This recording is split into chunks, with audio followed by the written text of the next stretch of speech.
আসসালামু আলাইকুম। আমি আনিস ইতালি থেকে বলছি। তো আপনাদের মাঝে হাজির হইলাম লিবিয়া টু ইটালি বা লিবিয়া টু গ্রিস গেম খবর নিয়ে। আশা করি সবাই ভালো আছেন। আলহামদুলিল্লাহ আমি অনেক ভালো আছি। তো এখন শীতকাল, গেমের মৌসুম নয়, তারপরেও অনেক গেম আসে, অনেক গেম ধরা খায়। এইভাবেই চলতেছে লিবিয়া টু ইটালি বা লিবিয়া টু গ্রিস গেম খবর। আসলে যার ভাগ্য ভালো সে আসতে পারে, আবার যার ভাগ্য খারাপ সে ধরা পড়ে। কেউ কম টাকায়ও চলে আসে, আবার কেউ অধিক পরিমাণ টাকা খরচ করেও আসতে পারে না। সবই কপাল। তার মধ্যেও ভালো মন্দ যাচাই করে আসবেন, ইনশাল্লাহ আসতে পারবেন।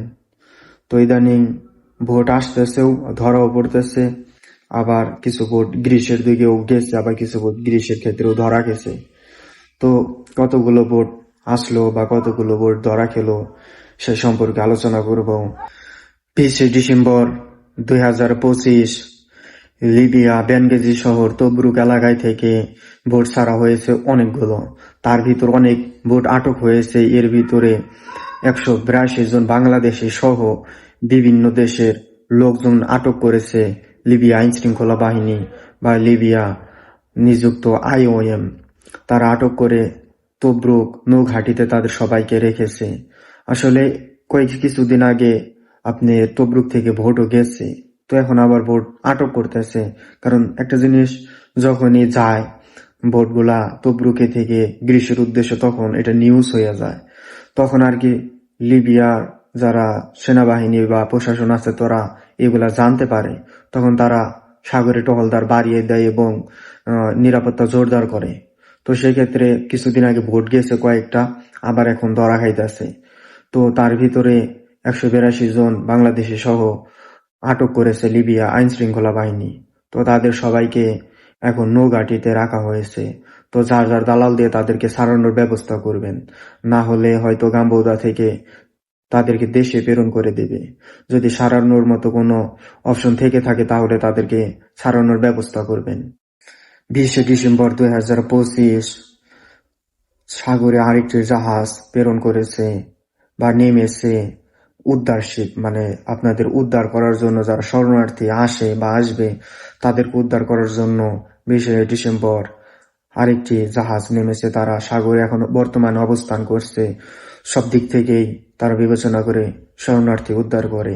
তো এখন তারা আর কি আপনার মাল্টার এই পাশে ইন্টারন্যাশনাল সীমান্তে অবস্থান করতেছে। এটা আপনার এই ল্যাম্পোদোসার এই পাশ দিয়ে আর কি তারা আছে। তো যাই হোক, যারা ত্রিপুলি থেকে আসবেন তাদের ভাগ্য ভালো, আবার যারা তিউনিসিয়া থেকে আসবেন তাদেরও ভাগ্য ভালো। কারণ হয়তো এই বোর্ডে তাদেরকে বা এই রিসিপশিপ তাদেরকে রিসিভ করব। আর যদি বেঙ্গাজি থেকে আসেন তাহলে তো সিসিলিয়া আসতে হবে সরাসরি। তো তারপর যদি আলাম ফোনের মাধ্যমে যোগাযোগ করতে পারেন, তারপরেও এই রিসিপশিপের সাথে যোগাযোগ করে রিসিভ হতে পারবেন। আর এই রিসিপশিপ অনেকগুলা রিসিভ করেছে এর আগেও। তো যাই হোক, এই রিসিপশিপ এখন সাগরে অবস্থান করতেছে। 20 ডিসেম্বর 2025 লিবিয়া বেনগাজি শহর তবরুক এলাকায় থেকে 32 জনের একটি ভোট ছাড়া হয়। সেই ভোটটি গ্রীসের উদ্দেশ্যে ছাড়া হয়। সেই ভোটটি কিছু দূর যাওয়ার পরই লিবিয়া আইন শৃঙ্খলা বাহিনী বা নৌবাহিনী তাদেরকে আটক করে লিবিয়া তবরুক নৌঘাঁটিতে তাদেরকে রেখেছে। এর ভিতরে বিভিন্ন দেশের শরণার্থী ছিল 32 জন। ভোটটি বেশি বড় ছিল না, ছোটই ছিল। তো তাদের সবাইকে আটক করেছে লিবিয়া আইন শৃঙ্খলা বাহিনী। তো এর ভিতরে বাঙালিও আছে। তো যার যার দালাল দিয়ে তাদেরকে সারানোর ব্যবস্থা করবেন। 19 ডিসেম্বর 2025 লিবিয়া বেনগাজি শহর তবরুক এলাকায় থেকে একটি 77 জনের ভোট ছাড়া হয়। সেই ভোটটি তবরুক থেকে গ্রীসের উদ্দেশ্যে রওনা দেয়। তো অনেক দূর যাওয়ার পরই সেই ভোটটি আটক করে লিবিয়ার আইন শৃঙ্খলা বাহিনী বা লিবিয়া নিযুক্ত থাকা IOM। তো তাদেরকে আটক করে লিবিয়া প্রান্তে নিয়ে এসেছে তবরুক নৌঘাঁটিতে তাদেরকে রাখা হয়েছে। এই জায়গায় বাংলাদেশি 55 জন এবং সুদানি, মিশরি এবং ইয়েমেনের লোক ছিল। সব মিলিয়ে আর কি 77 জন লোক ছিল। তো অনেকগুলো ভোটে আর কি তবরুক থেকে আটক করেছে লিবিয়া আইন শৃঙ্খলা বাহিনী। তো যার যার দালাল দিয়ে তাদেরকে সারানোর ব্যবস্থা করবেন। তো এখন তারা সবাই তবরুক নৌঘাঁটিতে আছে। আসলে এই ভোটটি চলেই গেছিল। ভোটটি ছিল কাঠের ভোট। তো আর কি ভাগ্য খারাপ তারা আর কি আটক হয়েছে। তো তাদের সবাইকে ছাড়ানোর ব্যবস্থা করবেন। 17 ডিসেম্বর থেকে 19 ডিসেম্বর লিবিয়া মিশ্রতা শহর এবং তবরুক এলাকা থেকে অনেকগুলো বোট আটক করেছে লিবিয়া আইনশৃঙ্খলা বাহিনী। অনেক বোট আটক করেছে যারা ইউরোপমুখী আসার উদ্দেশ্য লিবিয়া থেকে যাত্রা শুরু করেছিল। তো তাদের সবাইকে আটক করেছে, সেটা মিশ্রতা এবং তবরুক থেকে। তো এখন তাদেরকে সারানোর ব্যবস্থা করবেন। 20 ডিসেম্বর 2025 লিবিয়া বেনগাজি শহর তবরুক এলাকায় থেকে একটি বোট ছাড়া হয় 200 জনের গ্রিসের উদ্দেশ্য। সেই বোটটি রাবারের বোট থাকে। তো সেই বোটটি এখনো রাস্তায় রয়েছে, তারা এখনো গ্রিসের উদ্দেশ্যে যাত্রা শুরু করছে এবং মাঝপথে তারা আর কি আছে, ইনশাল্লাহ তারাও পৌঁছিয়ে যাবে। তো বড় একটি বোটই আর কি গ্রিসের উদ্দেশ্যে যাত্রা শুরু করছে এবং ইনশাল্লাহ তারাও আর কি রিসিভ হবে। এটা আপনার বেনগাজি তবরুক অঞ্চল থেকে গ্রিসের উদ্দেশ্য বোটটি ছাড়া হয়েছে। 20 ডিসেম্বর 2025 লিবিয়া থেকে ইতালির উদ্দেশ্য 50 জনের একটি বোট ছাড়া হয়। সেই বোটটি আলহামদুলিল্লাহ রিসিভ হয়েছে, সবাইকে আর কি রিসিভ করেছে। সেই বোটটি ছিল রাবারের বোট। এই জায়গায় বিভিন্ন দেশের লোকই ছিল। তো তাদেরকে সবাইকে রিসিভ করে ল্যাম্বোদোসা নিয়ে এসেছে। তাদেরকে রাতে রিসিভ করা হয়েছে আর কি, তাদের সবাইকে রাতে রিসিভ করা হয়েছে। তারা দীর্ঘ সময় আর কি সাগরে ভাসমান অবস্থায় আসছিল, তো পরবর্তীতে রিসিভ হয়েছে। তো তারা সবাই এখন সুস্থ আছে। 19 ডিসেম্বর 2025 লিবিয়া বেনগাজি তবরুক অঞ্চল থেকে একটি বড় বোট ছাড়া হয়, জাহাজের মতো আর কি, বড় একটা শিপের মধ্যে আর কি বোট ছাড়া হয়। সেই বোটের মধ্যে লোক সংখ্যা ছিল 440 থেকে 45 জনের মধ্যে, এর ভিতরে লোক সংখ্যা ছিল। তো সেই বোটটি দীর্ঘ সময় সাগরে ভাসমান অবস্থায় থাকার পর তারা আর কি সবাই গ্রিসের উদ্দেশ্যে রওনা দেয় এবং গ্রিস পৌঁছিয়েও যায়। তো এটা নিউজও হয়েছে, বাংলাদেশি চ্যানেলেও নিউজ হয়েছে, অনেকের চ্যানেলেই নিউজ হয়েছে। আসলে বড় একটি বোট গেছে গ্রিসের উদ্দেশ্য। সেই বোটটির মধ্যে 437 জনই আপনার বাঙালি। আলহামদুলিল্লাহ অনেক বাঙালি পৌঁছে গেছে, তাদের সবাইকে রিসিভ করে নিয়ে গেছে দ্বীপে থেকে। তারা সবাই এখন ভালো আছে। তো এটা একটি সুসংবাদ, কারণ তবরুকে থেকে মাঝে মধ্যে বড় বড় বোট ছাড়া হয়। এর আগেও ছাড়া হয়েছে রোজার মাসে, রোজার পরে 2025-এর।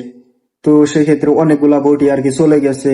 300, 400, 500 লোকের বোট ছাড়া হয়েছে। তো শীতের ভিতরেও আরেকটি বোট ছাড়া হয়েছে, সেটা 445 জনের লোক ছিল। তো সেই বোটটিও চলে গেছে। এর মধ্যে পাকিস্তানি ছিল, সুদানি ছিল, মিশরীয় ছিল, সব মিলিয়ে আর কি এতগুলো লোক ছিল। তো আলহামদুলিল্লাহ সবাই এখন ভালো আছে। আসলে যদি এ সমস্ত বোট যায় আর কি, এ সমস্ত বোটে উঠতে পারলে যাওয়া নিশ্চিত থাকে, কারণ এগুলো কোস্টগার্ডের কন্ট্যাক্ট থাকে। এরা কোস্টগার্ডরা এই সমস্ত বোট ছাড়ে, একদম ওপেনে বোট ছাড়ে, মানে কেউ ধরার কোনো থাকে না। কোস্টগার্ডরা মিলে আর কি বোটটা ছাড়ে। তো বড় একটি বোটই ছাড়া হয়েছে, আগেও ছাড়া হয়েছে, আবার বোট ধরাও খায় ছোট ছোট গুলা। তো সেক্ষেত্রে আর কি বড় বোটটি চলে গেছে, আবার ইনশাল্লাহ ছাড়বে। তো যারা আছেন লিবিয়াতে সুযোগের অপেক্ষা করবেন। যখনই বড় বড় বোট ছাড়া হয় খোঁজখবর নিয়ে বড় বোটে উঠার চেষ্টা করবেন। এ সমস্ত বোর্ডে উঠতে পারলে যাওয়া নিশ্চিত থাকে। তো বড় বোটই আর কি আগেও গেছে, মানে এগুলা বোর্ডে যদি যাইতে পারেন 100%-এর মধ্যে 90%-ই আপনি যাওয়ার নিশ্চয়তা থাকে। আর আগেও যারা গেছে তারাও বলছে, আমার বন্ধু বান্ধব এই বোর্ডে কয়েকটা গেছে, যারা পরিচিত লোক ছিল গিয়ে লিবিয়া আপনার বেনগাজি শহরে, তারা এই বোটে করে আর কি গ্রিস পাড়ি জমিয়েছে। তারা বলছিল যে ভাই আমার এখন কি গেম দেবো নাকি, গেমের সময় হয়েছে নাকি, আমি যদি ভালো বোট থাকলে যাইতে পারেন। আসলে ভালো বোটই ছিল, দোতলা শিপ ছিল, শিপে করে অনেকগুলা মানুষই চলে গেছে। তো আপনারা এরকম বোটে যাওয়ার চেষ্টা করবেন যারা গ্রিসের উদ্দেশ্যে রওনা দেন। ইনশাল্লাহ আবারও সামনে সারবে, আর বিশেষ করে রোজার মধ্যে আর ঈদের পর কুরবানি ঈদের আগ দিয়ে পরে এরকম সময় এরকম বড় বড় বোট ছাড়া হয় গ্রিসের উদ্দেশ্যে, বিশেষ করে বড় বড় বোট ছাড়ে ওই জায়গা থেকে। যারা তবরুক অঞ্চলে বেনগাজি অঞ্চলে আছেন, তো এরকম সময়ের অপেক্ষা করবেন আর সুযোগের অপেক্ষা করবেন, আর দালালদের সাথে কন্টিনিউ যোগাযোগ রাখার চেষ্টা করবেন। কখন বড় বোট ছাড়ে সেই সমস্ত বড় বোটে উঠার চেষ্টা করবেন। তো তারা গ্রীষ্ম এখন রিসিভ করতেছে বা গ্রীষ্ম আশ্রয় দিতেছে, কোনো অসুবিধা হইতেছে না। আমার কিছু লোক আর কি ফ্রেন্ডরা আর কি গেছে, তারাও বললো যে কোনো অসুবিধা হচ্ছে না। তো এখন আপনি আস্তে আস্তে সবকিছু ঠিকঠাক হয়ে আসতেছে। এখন লিবিয়া থেকে গ্রীষ্মেও মোটামুটি যাওয়া যায়, ইতালিতেও আসা যায়। তবে এখন শীতকাল, সবাই সাবধানে যাত্রাপথে আসবেন। আর এখন শীতকাল থেকে আপনার সাগরে একটু ঢেউ থাকে বেশি। যদি গ্রীষ্মের উদ্দেশ্যে বড় বড় বোট ছাড়া হয় সেগুলো বোটে উঠার চেষ্টা করবেন। এগুলা বোট আর কি কোস্টগার্ডের কন্ট্যাক্ট থাকে, আর এগুলা বোটে ওরকম ধরার কোনো সম্ভাবনা থাকে না, খুবই কম থাকে। আর এই সমস্ত বোট যাওয়ারও সম্ভাবনা থাকে, কোনো দুর্ঘটনার সম্ভাবনা থাকে না। তো তাই যেহেতু আপনারা আসবেন, যদি বড় বোট থাকে গ্রীষ্মের উদ্দেশ্যে তাহলে গ্রীষ্মে চলে যাবেন। আর ইতালিতে যদি আসেন তাহলে এখন বেনগেজি থেকে গেম না দেওয়াই ভালো, ত্রিপুলি থেকে গেম দিবেন। সবাই ভালো থাকবেন আর ভিডিওটি শেয়ার করে দিবেন, চ্যানেলটি সাবস্ক্রাইব করবেন। আসসালামু আলাইকুম।